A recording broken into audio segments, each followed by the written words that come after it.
Welcome to the show, everybody. Today we're talking turf war, how a band of activists saved New York from Donald Trump's masterpiece. We're here with the author of the book, and it's from Archway Publishing. I got my copy at Collected Works.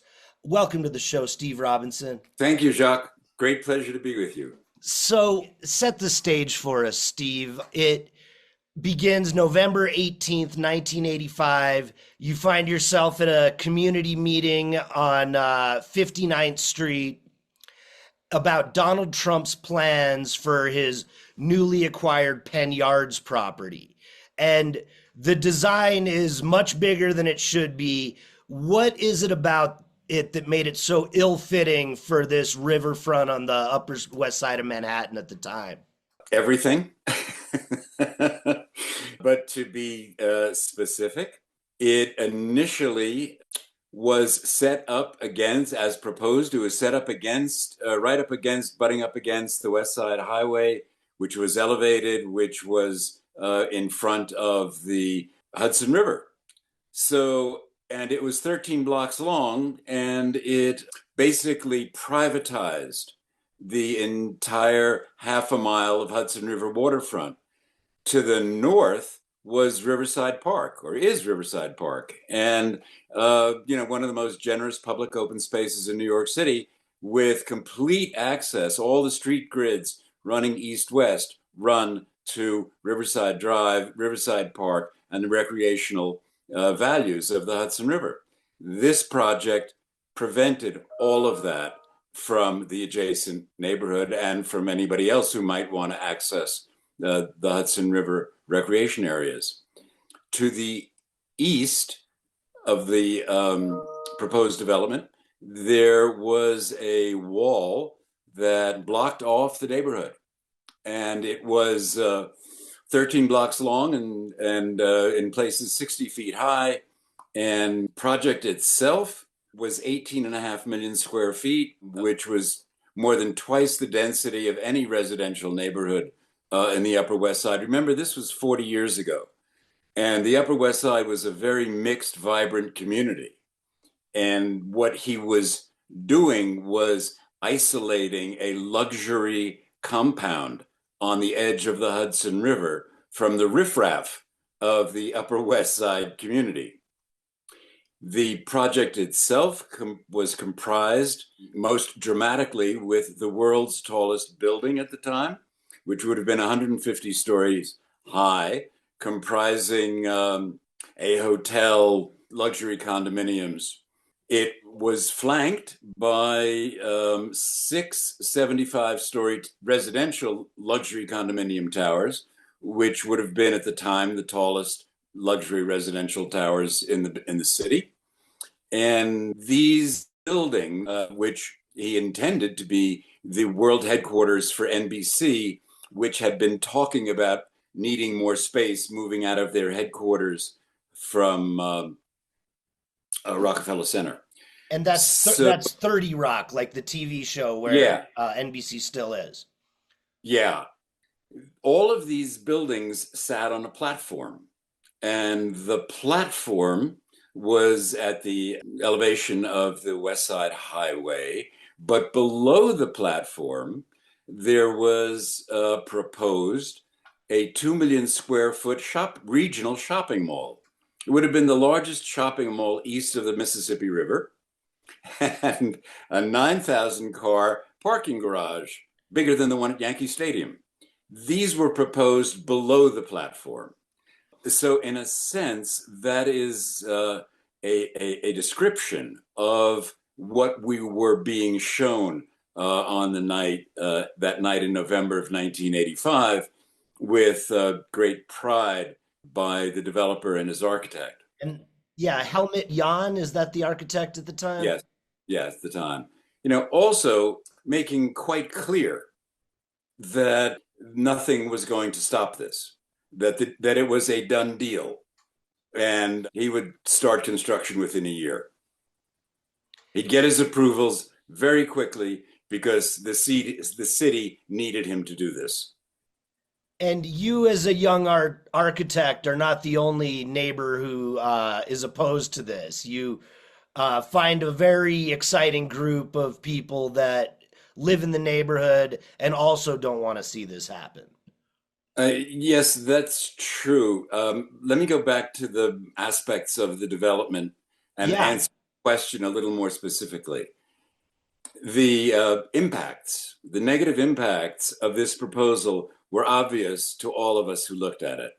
The privatization of the river, the wall along the east end of it, the excessive residential density, but also there were environmental impacts.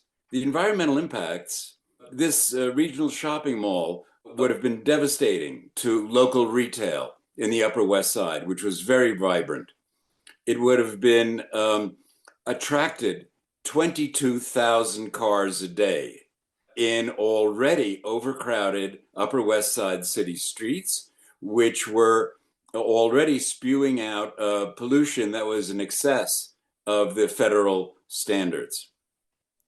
The shadows cast by these buildings in the morning would have reached across the Hudson River a quarter of a mile into New Jersey, and then as the day progressed, would have impacted shadow effects on Riverside Park, on the Upper West Side of Manhattan, residential neighborhoods, across Central Park, and all the way to Third Avenue on the east side of Manhattan. The shadow impacts would have been really devastating.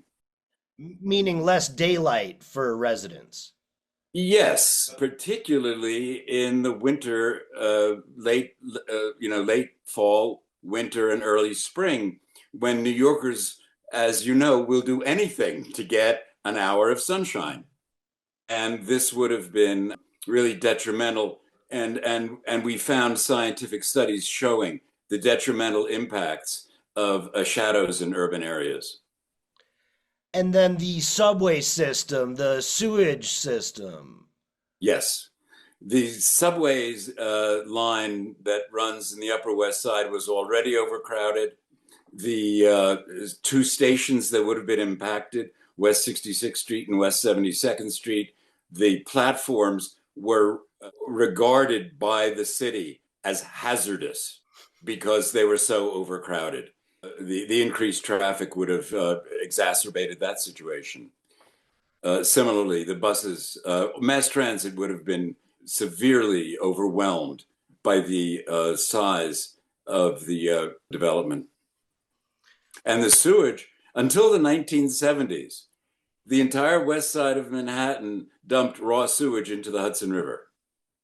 And in the 1970s, the environmental groups and the city government and state and feds built a sewage treatment plant up at 125th Street.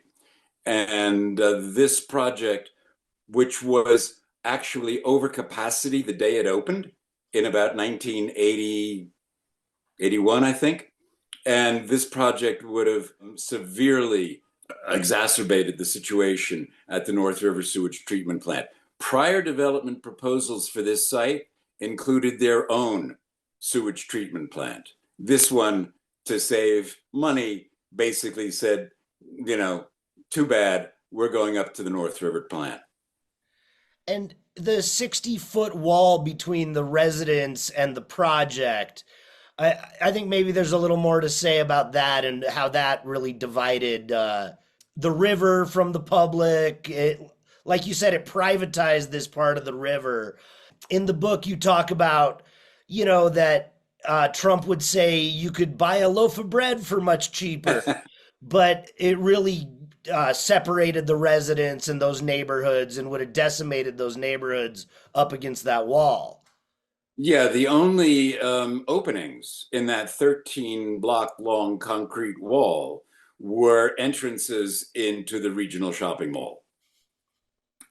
And the rest of it was just, blank concrete, cutting off the entire neighborhood to the west, or to the east, I'm sorry. Steve, you formed the nonprofit West Pride as a way to oppose this television city development at the Penn Yards by Donald Trump. You begin it at a basement office with a very exciting core group. Please tell us about the core group. Well, the group of neighbors who had seen this presentation and the proposal that was splashed all over the newspaper was comprised of basically four families, each of whom had experience in national, citywide, and local advocacy. These were my neighbors who had fought, who had participated in the anti-Vietnam War movement, who had participated in the civil rights movement and in the women's liberation movement. They knew how to be activists, and they knew how to organize, they knew how to raise money, they knew how to fight for a better level of decency and humanity. Only one of them had any experience in opposing real estate projects. And because I was an architect living with my family in the neighborhood and had my office in the neighborhood and had publicly expressed my opposition to this proposal, they invited me to join. But these neighbors became my mentors because I had no experience in community advocacy. They taught me about organizing, they taught me about getting publicity, they taught me about fundraising, they taught me about the way the city government works, about the way the real estate development process works. And I was honored to be among these community activists. And what they knew was that we were fighting a very prominent developer in a very tough city that was very pro-development and where he had a lot of political and financial influence. So the decision was made to start a nonprofit, to raise money, to hire environmental engineers and environmental attorneys who could actually analyze whatever information we could get our hands on, because normally this information goes between the developer and the city and is not available to the public until it's announced as a done deal. And we knew we had to get a seat at the table and have our consultants provide the city with the kind of information, technical information, about the potential environmental negative impacts, which the city might not have either the will or the capacity to explore. You build a war chest to pay for a nonprofit startup. These are some of the actions you outlined at one of your kitchen tables. You continue to file freedom of information requests. You gather accurate information, analyze the potential impacts, and initiate citywide public discussions. You coordinate with Community Board 7, the Municipal Art Society, the Regional Plan Association, the Riverside Park Fund, the Park Council, and elected officials. And you develop a criteria for appropriate development of the site. And am I skipping ahead a little bit there? Well, it did take 5 years, so that's a lot of summary, a good summary of what happened over a 5 year period.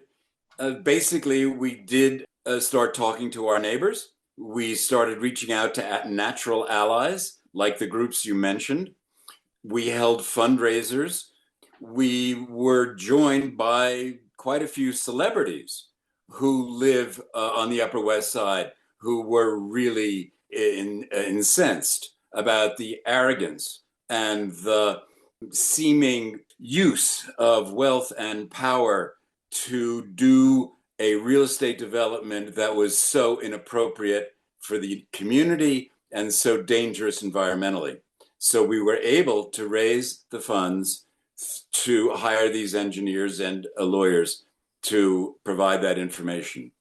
Well, and some of those exciting neighbors and celebrities include the science fiction author Isaac Asimov and Bill Moyers of PBS, and also Gary Trudeau, the Doonesbury cartoonist. Are there more that you want to mention? I know it's a long list. It is. It's a terrific list of people stepped forward. Itzhak Perlman, Peter Yarrow, Christopher Reeve. These were people who were known in their careers and well established. Robert Caro, who wrote The Power Broker, and so it was a very exciting time to recognize that what we as neighbors saw as a problem was in fact generating excitement by natural allied nonprofit organizations throughout the city, as well as celebrities who could help us raise money. And through a series of public records requests, smart organizing, and working together as a series of groups, but also a team, you start to have some small victories. And there's many throughout the book that are, as you're reading it, you're very excited, a lot of aha type moments. Can you bring up a few of the early victories that really galvanize your group and incentivize you to keep fighting?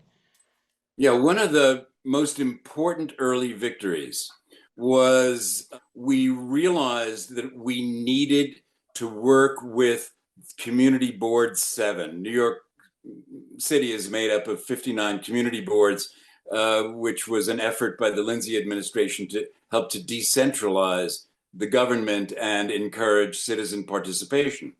So, Community Board 7, which is the one that had jurisdiction here, had a committee, the Penn Yards Committee, to look at any potential development of the Penn Yards. And several of us started a dialogue with Community Board 7, saying that we knew that they didn't have the financial resources, but we were raising the financial resources to provide the analytic information that the city could use. And we wanted to share it with them first. And they got very excited, very enthusiastic about cooperating with us. During the city's review, because the city was reviewing drawings and environmental impact statement drafts that were being submitted by Trump's architects and engineers and lawyers.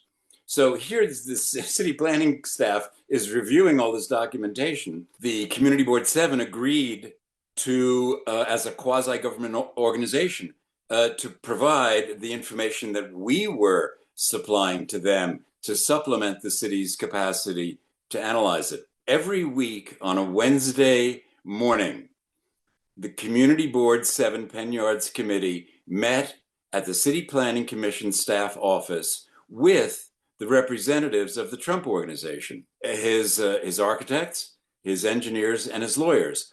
And they would update, they would, talk about, well, this is what we're thinking about this week, and this is what we're going to change over here, and so on and so forth. So it was real-time information about what the applicant was doing.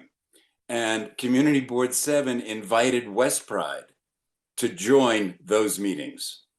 And it was the first time that a non-governmental organization had been able to participate in seeing where the changes were being made, what the specifics were about where each building was going to be, how big each building was going to be, what the public's open space was, etc. And that's, as you said, what gave us real-time insight into the proposal in order for us to tell our constituency what was really going on a week-by-week basis. Steve, we were talking about this very pivotal moment where West Pride gets invited to the Community Board 7 meetings. Yeah, I need to correct something I said earlier, which is that the city planning staff was meeting with the Trump representatives from 10 to 2 every Wednesday morning, and then met with us separately from 2 to 4 on Wednesday afternoons. So we were getting real-time updates, but not at the same meeting with the Trump people. Now, and this is still a couple years before you start to gain the upper hand. You don't have that many members yet of West Pride, but it eventually grows to 4,000 members and then 8,000. And you start to have some real headway. What does it take to get from that moment to when NBC starts to become shaky? Oh, NBC became shaky pretty early. What happened was they never had a commitment. They made that public. And when they actually said in a quote in the New York Times that if there is substantial community opposition and if there are potential delays, we will have to reconsider our idea of being relocating there. And fairly within 2 years of our opposition, of our growing opposition, they withdrew and said that they would not be moving. And so Trump's reaction was, well, I never wanted them anyway. um, and, and that's when he changed the name of the project from Television City to Trump City. But what happened was doing the analysis of the application through Freedom of Information requests and our weekly meetings, our engineers discovered that there was in fact an old study done which relocated the West Side Highway, the elevated part of the West Side Highway that goes over the site, relocate it to the east, bring it down to grade, build a park over it, and move a development back to the city grid and create an extension of Riverside Park, 23 acres in front of these buildings with the street grid continuing the way Riverside Park works. And these groups started, these colleagues of ours started to design an alternative master plan for the site focused on defeating this project on its negative environmental impacts that we didn't really participate until quite a bit later on in the design of this alternative. I was personally not interested in putting up a target for others to criticize when in fact I thought we were making great progress in getting close to either having the city reject or strongly modify the Trump proposal. And the civic alternative, as it ends up being called, it's a beautiful thing. It's jogging, it's football and baseball parks. It's, kind of the alternative, I think, becomes very attractive. And then the newspapers begin to pick up on that. But at Yes. a certain point, the tides really begin to turn once you get closer to about 1990. Is this timeline going according Yeah. to plan? Well, what happened was the Trump organization had a series of meetings with the city planning commission staff. And the city planning commission wrote amendments based on those discussions to their own zoning resolution. And those amendments diminished the environmental standards to which that application would be held. And it was at one of those meetings, which Community Board 7 got us invited to, that the staff happened to casually mention, oh, we're rewriting the zoning ordinance with some amendments, but it's not a big deal. Well, our lawyers and the lawyers in our group went bonkers, and they said they're changing the rules in the middle of the game to facilitate the approval of this project. And so West Pride and Natural Resources Defense Council filed a lawsuit, not against the developer. We filed the lawsuit against the city of New York for taking this action without doing an environmental review, as required by NEPA. So what happened was we won the lawsuit in 1990. And it was in the New York State Supreme Court, which meant that the city of New York had to stop reviewing the Trump City application because the Trump City application was based on the assumption that these amendments would be approved. So they had excessive environmental impacts. And when we won the lawsuit, Trump City was dead in the water. And I mean, that must have been exciting. How did you and the group react? And you must have just been over the moon with each other. We were. We felt that it was somehow ironic that we didn't stop the project based on its negative impacts to the community and to the environment, but we stopped the project based on a deal between the developer and the city planning commission to reduce the standards to which the project would be held. So we beat City Hall. We stopped the project by suing, and we were ecstatic. We were surprised that that's the way in which we stopped it. But when you're fighting a proposal this devastating and overwhelming, you use any reasonable tactic that comes along. And that's why strategy had to be, like day by day, week by week. We were constantly modifying our opposition. And so now Trump City is dead in the water. West Pride is won, and Trump has to come back to you. How did that transpire? Well, there was an intermediary who knew somebody, one of our colleagues in a well-established nonprofit, and who knew Donald Trump, and he came to us, the intermediary, and said, Trump wants to meet with your groups and see your plan, your civic alternative, which, as you say, had been really successfully reviewed in the newspapers. There were the 5 civic groups, well-established civic groups, and West Pride, which was a startup, which had grown successfully. And the meeting was held in the conference room of one of the most prestigious law firms in New York, which happened to have been partner in that firm was one of our colleagues. And ironically or not, the windows of that conference room overlooked the site.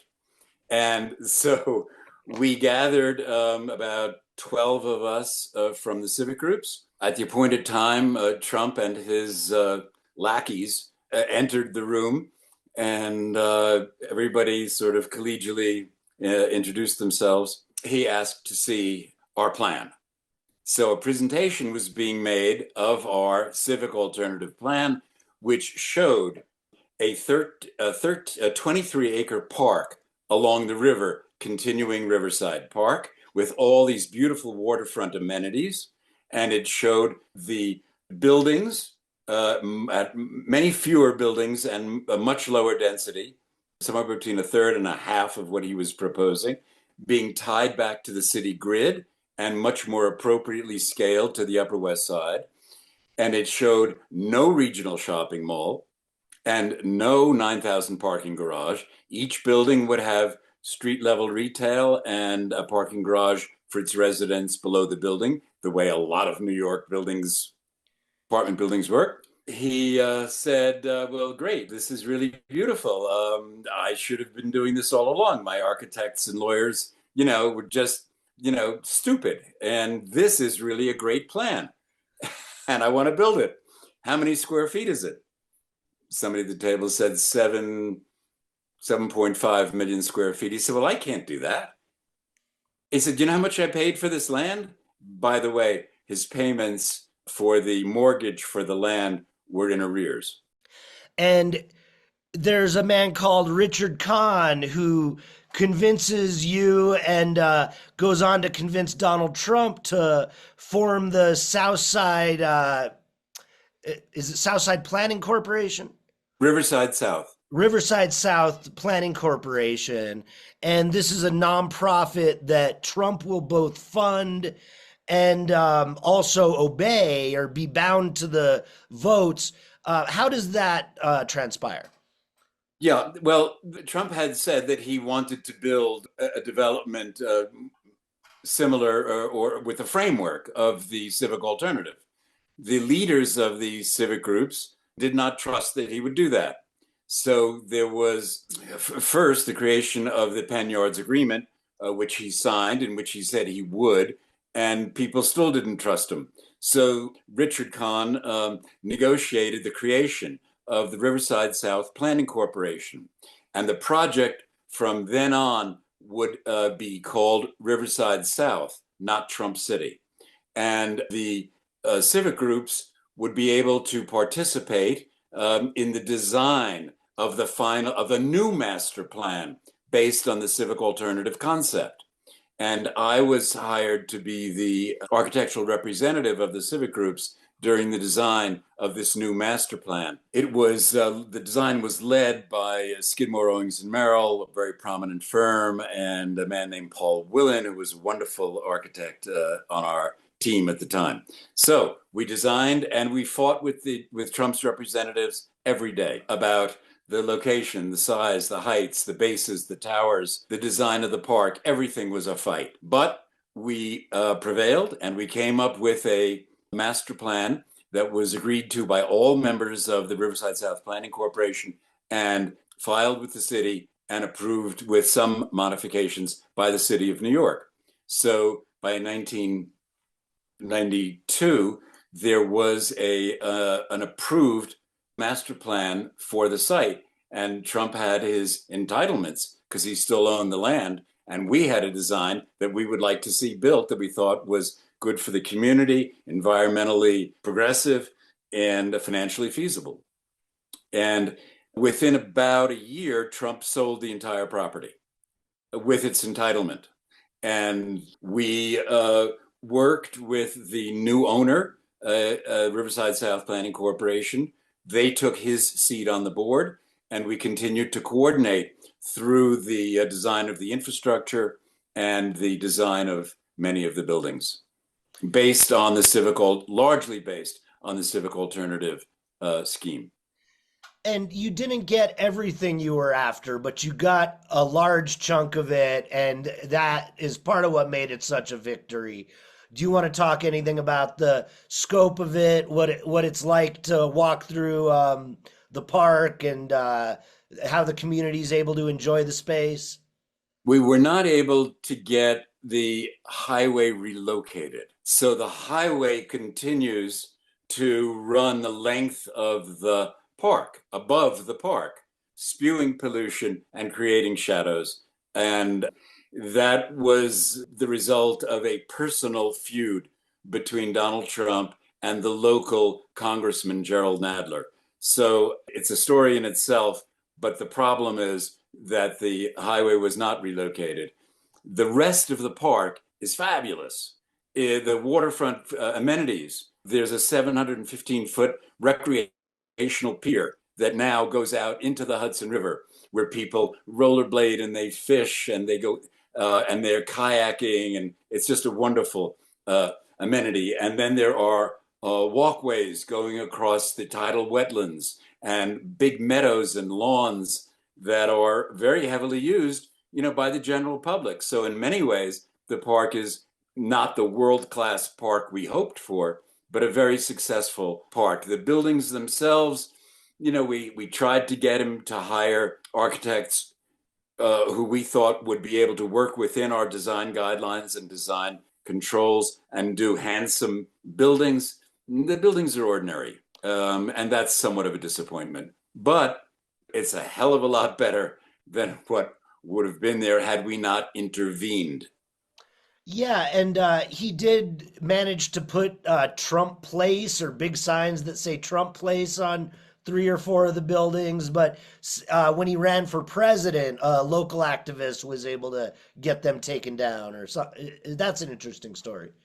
Yeah, exactly, because he, in his deal when he sold the property, he allowed them to use his name on the buildings as a branding device. That was in violation of his agreement with us, which said that Riverside South Planning Corporation, as an entity, had to approve all signage. And so you've since moved to Santa Fe, and are moved your family to Santa Fe as well. And you're traveling back and forth to review these architectural plans. But at a certain point, there's another rail yard in Santa Fe, New Mexico, that can use your help. And that was 30 years ago now. But you end up getting swept up in a similar project. How did your leadership with West Pride and the Penn Yards, which later became Riverside South, inform you when it came to developing the rail yard in Santa Fe? Well, it was interesting when I first, I had friends here in Santa Fe and I had had enough of New York and I was thrilled that I knew where I wanted to go. So I came here and opened the office in 89.